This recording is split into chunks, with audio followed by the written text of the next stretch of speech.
ভাঙড় ক্যানিং এ তৃণমূলের নেতারা বেরোতে পারছে না, তাদের মুখ দেখাবার কোনো জায়গা নেই, ঘরের বাইরে বেরোতে পারছে না।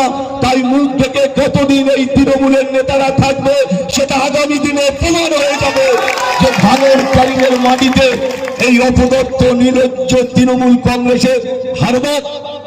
যারা লুটেরা, যারা লুট করেছে, অত্যাচার করেছে, জুলুম চালিয়েছে, মানুষের বিচারের নামে শাসন শোষণ চালিয়েছে, একতরফা ভাবে থানায় নিয়ে মিথ্যে কেসে আইএসএফ এর ছেলেদের জড়িয়ে দিয়েছে।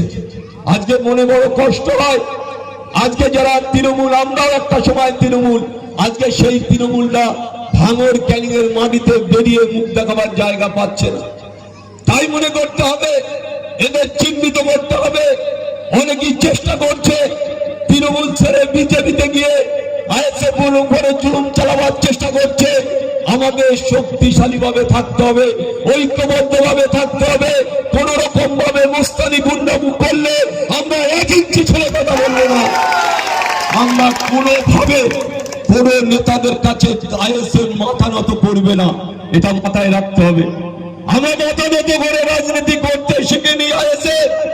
তাই মনে রাখতে হবে, যারা তৃণমূল কংগ্রেসের জাল্লাদ, যারা তৃণমূল কংগ্রেসের অত্যাচারিত তৃণমূল কংগ্রেস, তাদের কোনো খবর ভাঙড়ের মাটিতে, ক্যানিং এর মাটিতে নেই।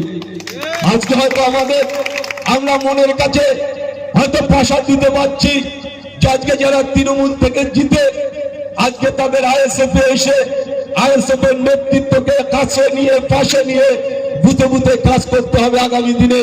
এটা সবার মনে রাখতে হবে, সবার মনে করতে হবে। নেতৃত্ব দেবে আইএসএফ, মেম্বার থাকবে যারা মেম্বার হয়েছে।